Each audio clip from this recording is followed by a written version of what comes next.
Let us open our Bible on Proverbs 19, verse 11. Praise the Lord. The discretion of a man deferreth his anger, and it is his glory to pass over a transgression. All right. So, ano ang gustong ipaintindi sa Diyos sa atin? The discretion of a man deferreth his anger, and it is his glory to pass over a transgression. So, matatawag itong self-control. Matatawag itong self-denial. Matatawag itong patience sa buhay natin para hindi tayo mag-give in kahit paman sa anumang tukso na posibleng mangyayari po sa ating buhay. It is not an easy to control your anger. It is not also an easy to pass over a transgression. Pero kailangan natin ito gawin. This is a must.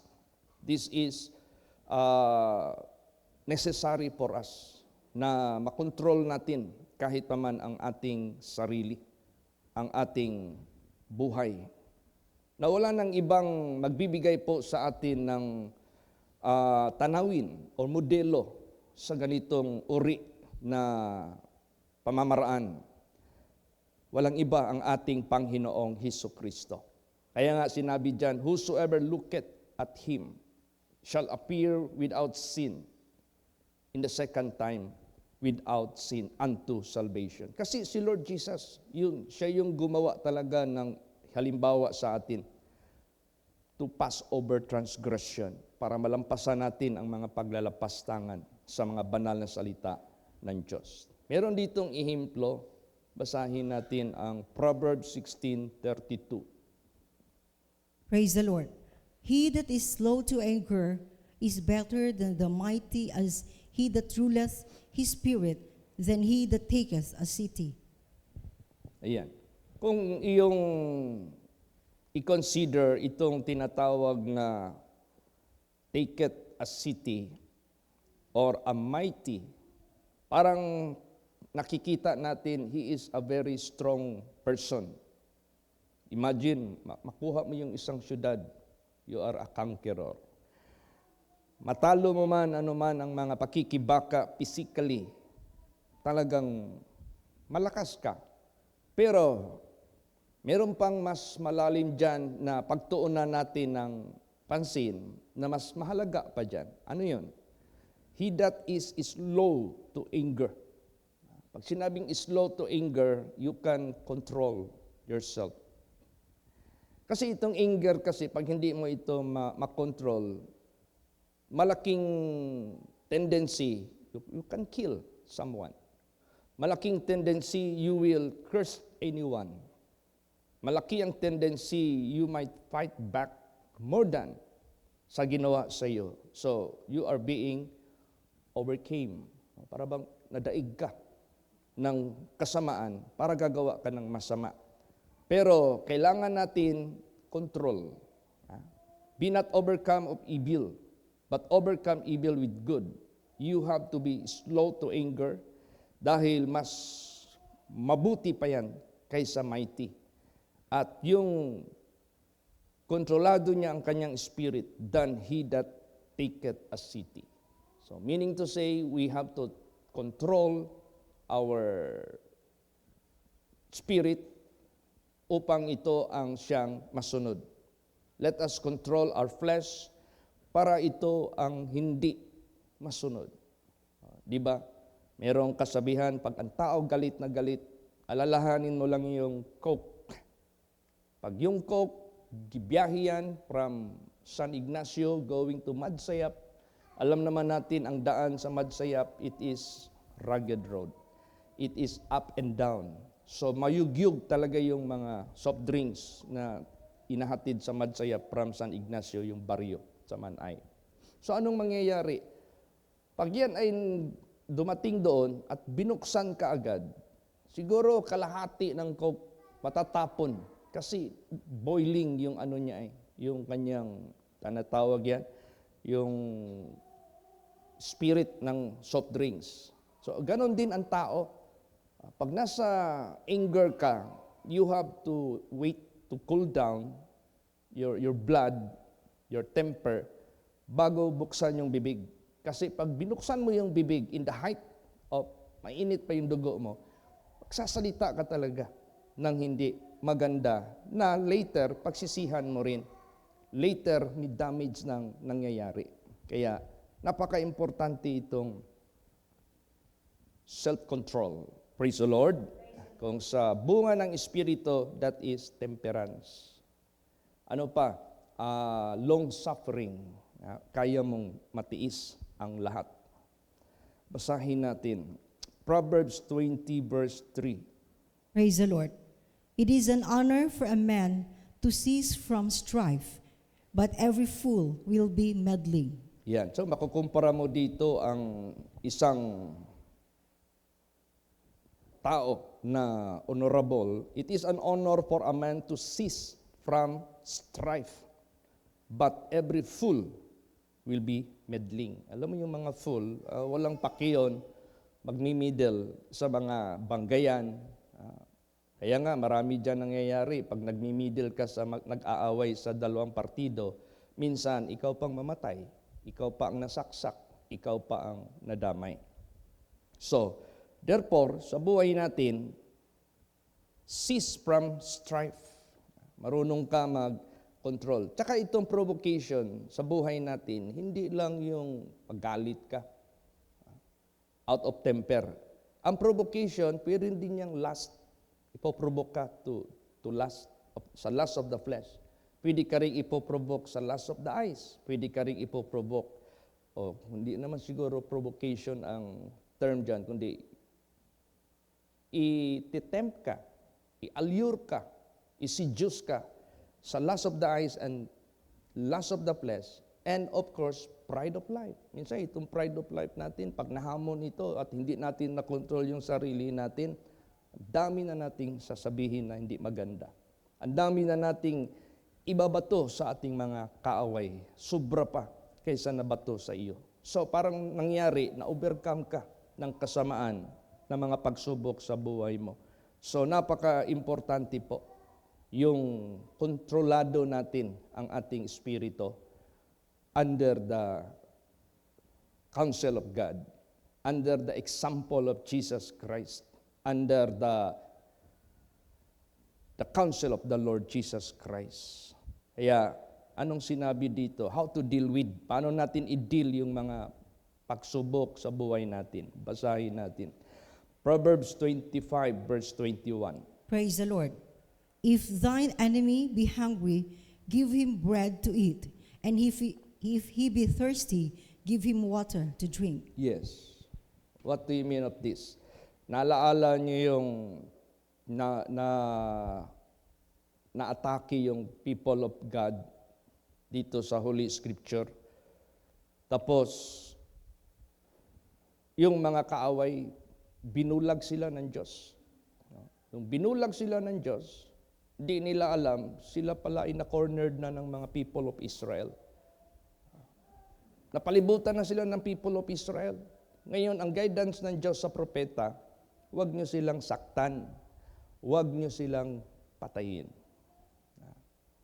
Pakainin nyo sila at pakitaan nyo sila ng kindness. Ginawa nila yon sa mga kaaway nila. So ano ang nangyari? Pinauwi na matiwasay, busog. Maganda ang kanilang ipinakita. Hindi na bumalik yung kaaway para awayin sila uli. Kumbaga pa, nakonsensya sila. So isa yang malaking ehemplo how to overcome evil with good. Praise the Lord. So, ma-apply natin yan sa buhay natin in every aspect of test sa buhay natin. It might be test of your anger, test of your lust of the flesh, lust of the eyes, pride of life, lahat. na pwedeng mangyayari sa buhay natin to transgress the law of God or the commandments of God, na ipoprovoke ka, ititempt ka. So, kailangan makontrol natin ang sarili natin, na hindi tayo mag-give in out of the height of our anger. Kaya kailangan mag-control sa sarili po natin. Praise the Lord. O ano mang mga pagsubok na pwede mong i-consider sa buhay mo, apply it. I-apply natin yan sa buhay natin, di ba? Sigurado yan. Makakaalpas tayo. Dito sa Bible, merong isang tao dito na grabe yung ginawa ng mga kapatid sa kanya. He was envied and he was forsaken and hated by his brothers. Naalala niyo si Joseph na ininggitan ng mga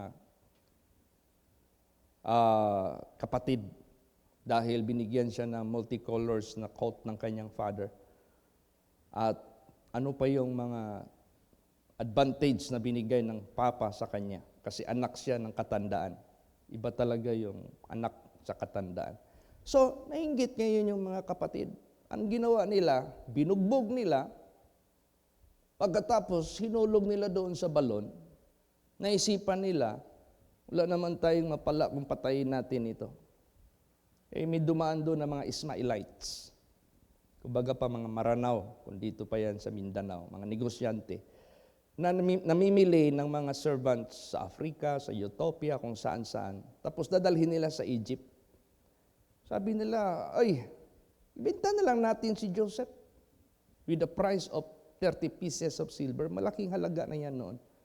And that was the price of Judas Iscariot when he betrayed our Lord Jesus Christ. And that was long time ago already. Kung i-sum up mo yung value, malaki na rin yan. Bininta nila as a servant. Di ba ang sakit niyan? Ginawa yan sa mga kuya mo, sa buhay mo, mga kapatid mo na nakakatanda sa iyo. Then pagdating doon sa Egypt, binili rin siya ni Kapitan Potiphar. So dumating ang panahon na nagkita ito sila. So anong naramdaman ng tao na inapi, binenta, at itunuring patay? Actually, ang report ng mga kapatid sa kanyang ama, kinain siya ng wild beast at kinuha yung kanyang damit na multicolors. Nilagyan lang nila ng dugo para sabihin ng sa papa nila, may ma-report man lang sila na missing. Yung pala kinain. So, nasa isip na ng papa nila that he was killed and eaten by the wild beast. Pero hindi good, buhay good siya. So, nagkita sila. So, ano ngayon ang reaction ngayon sa taong yan? Basahin natin. Genesis 15 hanggang 21. Praise the Lord. And when Joseph's brethren saw that their father was dead, they said, Joseph will peradventure hate us, and will certainly requite us all the evil which we did unto him. And they sent a messenger unto Joseph, saying, Thy father did command before he died, saying, So shall ye say unto Joseph, Forgive, I pray thee, now the trespass of thy brethren and their sin, for they did unto thee evil, and now we pray thee, forgive the trespass of the servants of the God of thy father. And Joseph wept when they spake unto him, and his brethren also went and fell down before his face, and they said, Behold, we be thy servants. And Joseph said unto them, Fear not, for am I in the place of God? But as for you, ye thought evil against me, but God meant it unto good, to bring to pass, as it is this day, to save much people alive. Now therefore, fear ye not, I will nourish you and your little ones, and be comforted, and spake kindly unto them. Ayan. Praise the Lord. Diba? Ang ginanti ni Joseph, kabaliktaran sa ginawa ng kanyang mga kapatid sa kanya na pandadahas. At sinabi niya dito, sa last verse, Now therefore fear not, huwag kayong matakot. I will nourish you. Pakakainin ko kayo. Patatabain ko kayo. Isasatisfy ko kayo sa mga blessings na natamo ko. Kasama yung mga anak ninyo. Kasama yung inyong kabanay.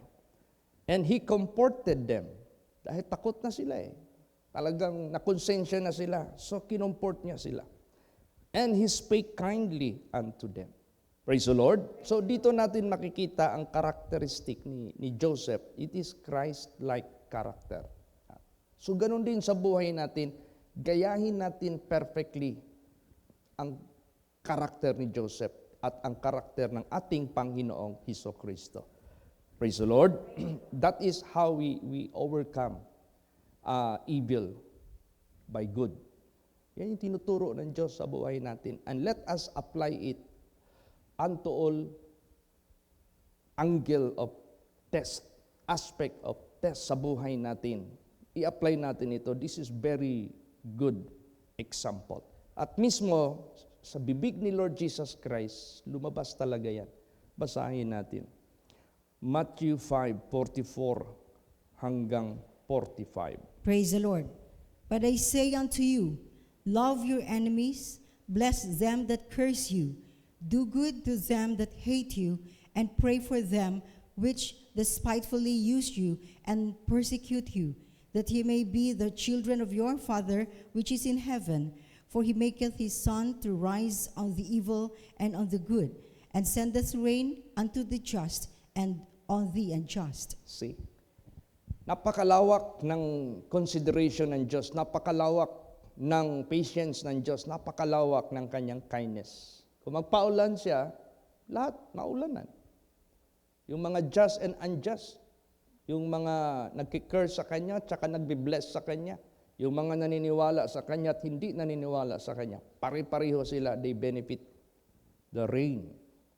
So dahil ang Diyos hindi humihinto sa pagbigay ng pagkakataon sa bawat tao habang nabubuhay pa. Kasi pag namatay na ang tao, nagbigay na ang Diyos ng warning. Tapos na ang lahat. Kaya nga, the word of God says, seek ye the Lord while He may be found. Call ye upon Him while He is near. Let the wicked forsake his ways and the unrighteous his thoughts, and let him return unto the Lord. Pero, pag hindi nagawa ng tao yan, sa habang pasensya na pinakita ng Diyos at paghintay ng Diyos sa mga tao, anong sinabi dyan? They that have done evil shall be resurrected unto damnation. Pag natapos yung buhay mo, hindi mo ginawa yung patience, yung understanding, yung kindness ng Diyos for you to repent and to turn away from your wicked ways. Pag namatay ka at natapos mo yung buhay mo, unrepentant heart, wala. Resurrect ka unto damnation. Wala ng negotiation, wala ng explanation that will be accepted before God. Automatic yan. Warning yan ng ating Panginoong Diyos. So, sa buhay natin, let us handle our lives carefully. Praise the Lord. With the wisdom, with the guidance, with the instruction of the Word of God, of our Lord Jesus Christ. Minsan may tanong pa, ilang beses ko yan gagawin sa kapwa ko? Will it be 3 times? 7 times? Ma-forgive ko? Basahin natin. How many times? Matthew 18:21 hanggang 22. Praise the Lord. Then came Peter to Him and said, Lord, how oft shall my brother sin against me, and I forgive him? Till 7 times? Jesus saith unto him, I say not unto thee, until 7 times, but until 70 times 7. Yan. Imagine, ita-times mo yung 70 times 7. 70 times 7, ilan kaya yan? It might be 490 times. Napakarami na yan. 490 times, maybe. So, ganun. Ang mataas na pagpasensya at ang mataas na ating pagpakita ng kabutihan, basta isang bagay, wag lang tayong gagawa ng masama sa ating kapwa. This is how we overcome. We overpass transgression. Praise the Lord. Ganon. So tinuturuan tayo ng ating Panginoong Diyos how to do it. para hindi tayo makontaminate, hindi tayo maging mahulog doon, evil, rendering evil one to another. You're being overcome by evil, hindi po ganon. So, basahin natin instruction ng ating Panginoong Diyos. Romans 12:18 hanggang 21. Praise the Lord. If it be possible, as much as lieth in you, live peaceably with all men. Dearly beloved, avenge not yourselves, but rather give place unto wrath. For it is written, Vengeance is mine, I will repay, saith the Lord. Therefore, if thine enemy hunger, feed him. If he thirst, give him drink. For in so doing, thou shalt heap coals of fire on his head. Be not overcome of evil, but overcome evil with good. Yan. Praise the Lord. So yan ang dealing na dapat nating gagawin, na kung saan if your enemy hunger, feed him. If he thirst, give him drink. For in so doing shalt heap coals of fire on his head. Hayaan mo lang ang Diyos na mag-avenge. Hayaan mo lang ang Diyos ang maghakbang. Kasi ang Diyos, perfect siya pag siya ang nagbigay ng kahatulan. You cannot surpass the perfection of God when He will do such move. Tayo, tao lang tayo, subject sa mercy ng Diyos, subject sa forgiveness ng Diyos. So gawin din natin sa kapwa natin. If God forgave us, so we have to forgive. If God was patient to us, we must be patient also to our fellow. Kung baano tayo pinatawad ng Diyos, ganoon din tayo magpapatawad sa iba. Basa, Ephesians 4:32. Praise the Lord. And be ye kind one to another, tender-hearted, forgiving one another, even as God, for Christ's sake, hath forgiven us. Yan. Pero tingnan mo naman ang mga tao na gumawa ng ganito. They are being blessed by God. Look at Joseph. No? Si Joseph, grabe. Hinamak siya ng mga kapatid. And his brethren wishing evil against him. Walang mga kapatid niya na nag-pray para kay Joseph na mag-prosper. Walang nag-pray sa mga kapatid niya that Joseph someday will be a great man. Wala. Lahat ng mga wishes ng mga kapatid niya, as much as possible, Joseph will be in a miserable situation. Pero baliktad ang nangyari. Sila ngayon ang lumapit sa Egypt because of the status of being without food. Ito naman si Joseph na nag-act katulad sa Spirit of Christ. Siya yung pinagpala ng Diyos. Siya yung gibless ng ating Panginoong Diyos. Pero in spite of that, hindi pa rin nakalimutan ni Joseph gawin ang righteous na manner toward his enemies. So, ganun sa buhay natin. You are so blessed if you can apply this. Bakit? Di ba si Joseph nabansagan ng hari? The Spirit of God is upon this man. Because of the interpretations of the dreams of the king, then the king considered that Joseph, the Spirit of God is upon this man. So, yung nag-control sa buhay ni Joseph was the Spirit of God. Praise the Lord. So tayo, pag puno tayo sa Spirit of God, yun yung manner na ini-expect ng ating Panginoong Diyos sa buhay natin. So in other words, let us rather follow the Spirit of God that is in us rather than to our flesh. At tama yung sinabi dyan, whosoever walk after the flesh shall reap corruption, but he that walketh after the Spirit shall reap life everlasting. So malaking ito sa atin, impact sa buhay natin, sa kaligtasan natin, sa eternal future natin. Hindi natin pwede ito i-set aside. Hindi natin pwede ito baliwalain. Hindi natin pwede ito hindi bigyan ng focus sa buhay natin. After all, pag ginawa natin ito, ano ang mangyayari na uri na ating sinusunod? Last verse, basahin natin. Ephesians 5:1. Praise the Lord. Be ye therefore followers of God as dear children. Yan. So pag ginawa mo ito as what Joseph did, You are follower of God. Bakit naging follower ka of God? Dahil yan yung leading ng Holy Spirit. There is no unrighteousness in Him. Yan yung leading ng Holy Spirit sa buhay natin to overcome evil with good. So, yan ang dapat nating i-master sa buhay natin. Yan yung dapat sanayin natin sa buhay natin in every situation na may mga provocation, may mga tukso, may mga pagsubok sa buhay natin. Let us always remember this. Be follower of God. Yung unang verse, the discretion of a man deferreth his anger. Kontrolado niya.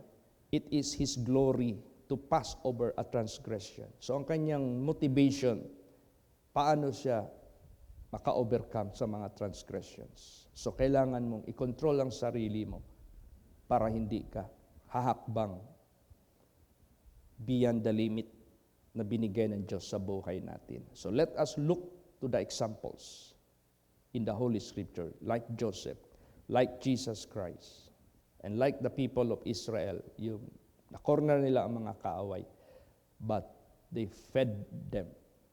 Pinakain nila, inalagaan nila, pinauwi nila na walang harm. Kahit kurot man lang, walang nangyari. So kaya, to God be the glory. This is a reminder to us for a self-control, for a temperance, for a long-suffering, for a patience, how to deal with sa mga pagsubok sa buhay natin. Amen? Praise the Lord. Magsitayo po ang lahat. Let us all pray. Magsidalangin.